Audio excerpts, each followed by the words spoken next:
Le Congo-Brazzaville est le coprésident du FOCAC et vous avez participé ces derniers jours à la réunion ministérielle des coordinateurs de la mise en œuvre des résultats du Forum de coopération Chine-Afrique, le FOCAC, lors de votre visite au Hunan. Comment évaluez-vous le résultat de cette réunion? Il est vrai que l'année dernière, en septembre 2024, lors du sommet de Beijing, il y a eu le plan d'action de Beijing qui avait été adopté par les chefs d'État. Et il y avait également les 10 actions prioritaires annoncées par le président Xi Jinping, donc ces 10 actions prioritaires pour l'Afrique. Et il était question que le plan commence à les mettre en œuvre. Et à la faveur de cette rencontre de Changsha, les différents ministres africains ont pu faire l'évaluation de la mise en œuvre de ces différentes actions. Et nous avons d'ailleurs relevé lors du mot de clôture de cette réunion ministérielle que à l'avenir, il va falloir que nous impliquions beaucoup plus les pays africains dans le mécanisme d'évaluation donc de ces 10 actions prioritaires. Alors, parlons des États-Unis, qui a récemment imposé des droits de douane sur tous les pays africains, jusqu'à, par exemple, 50% pour Lesotho, qui est un pays qui a été fortement, j'imagine, impacté par cette politique. Alors, comment voyez-vous, en tant qu'un pays africain, en tant que Congo-Brazzaville, l'impact de cette politique américaine?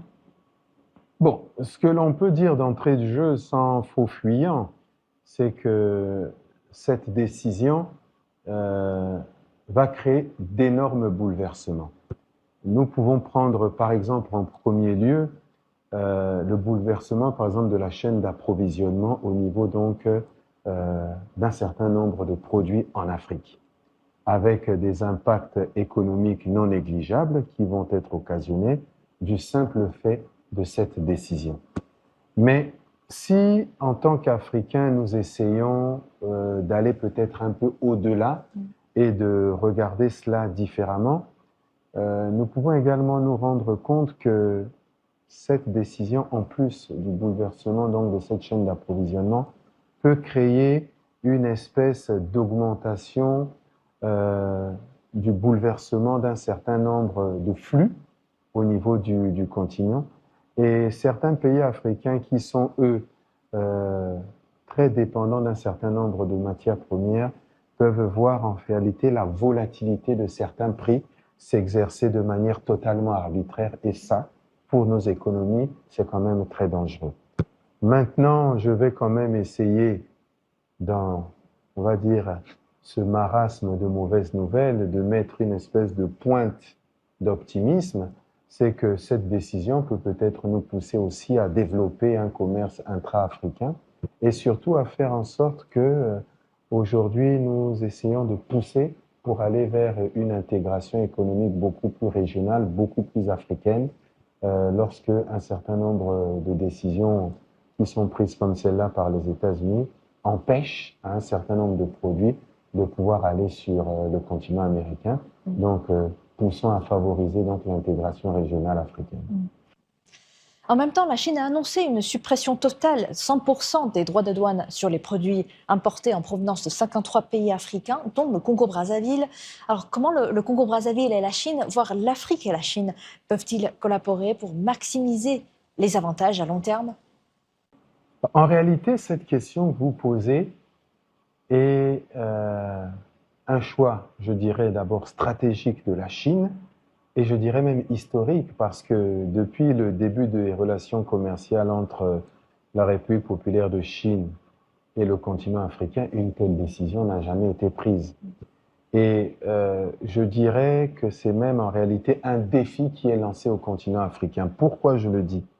Parce qu'à partir du moment où le gouvernement chinois l'a annoncé, et c'est une annonce du président Xi Jinping, d'annoncer qu'il y a une exonération totale, qui n'est même plus partielle, parce qu'elle fut partielle il y a quelque temps, puisqu'elle s'appliquait à certains pays seulement.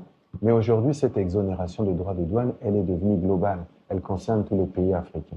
Et je vous parlais de challenge, pourquoi? Parce que cette décision va forcément amener les pays africains à se poser la question de la productivité. Parce que nous allons être obligés de devoir produire beaucoup plus, puisque nous avons un nouveau marché qui s'ouvre à nous de plus d'1,5 milliard d'habitants. et les produits qui vont être produits par les pays africains peuvent être envoyés désormais en Chine sans aucune taxe douanière. Et la deuxième chose que je relève peut-être à ce niveau-là aussi, c'est que ça va nous pousser aussi dans le cadre donc de la diversification de nos économies à voir comment est-ce que nous pouvons faire en sorte que les industries chez nous deviennent maintenant des industries à forte valeur ajoutée parce que nous allons devoir transformer aussi un certain nombre de produits chez nous pour pouvoir les exporter. Le Congo-Brazzaville est le pays d'invité d'honneur de cette édition de l'exposition économique et commerciale Chine-Afrique. Quelles sont les opportunités à saisir lors de cette exposition? Les opportunités qu'elle pourrait offrir, c'est d'abord de permettre aux différents États qui sont présents de mettre en avant les potentialités de chaque pays, parce que chaque pays a des potentialités différentes. Et nous, cette exposition, en ce qui concerne la République du Congo, nous permet de présenter les potentialités de notre pays, de présenter aux différents investisseurs quels sont les secteurs prioritaires qui sont les nôtres, dans lesquels ils pourraient, eux, investir et bien entendu gagner de l'argent, parce que c'est le but premier de tout investisseur. Mais cette exposition nous donne également l'opportunité de présenter notre plan national de développement qui s'exécute sur 6 piliers définis par le gouvernement comme étant des secteurs prioritaires donc de notre projet de diversification de notre économie, parce que c'est l'objectif recherché.